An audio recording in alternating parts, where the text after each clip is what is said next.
au-delà d'un refus d'avancer les fonds, c'est en fait le droit des salariés à être repris aux mêmes conditions dans lesquelles ils travaillent à la RAST. C'est un enjeu qui est souvent mal compris. Ce n'est pas seulement ne pas payer, c'est véritablement maintenir leurs droits aux salariés, aux ex-salariés de la RAST. Vous estimez que tous les salariés auraient dû être repris, comme Nessim Madana d'ailleurs l'avait annoncé dans un premier temps?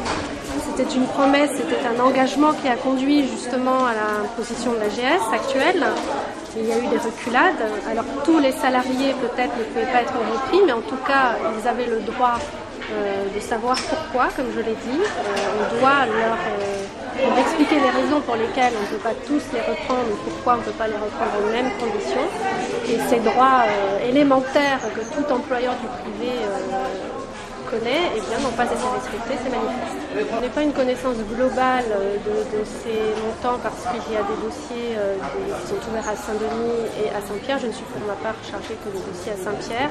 J'ai entendu parler de 13 millions également. En tout, y compris ce qui avait déjà été... y compris ce qui a été avancé déjà, parce qu'on oublie... 12 à 13 millions.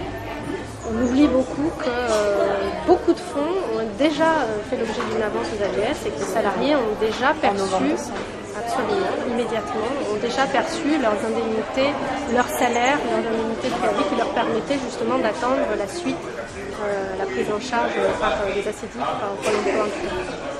Je l'ai dit, l'AGS n'a pas d'intérêt personnel à retenir ces fonds. Ces fonds sont prélevés sur des cotisations.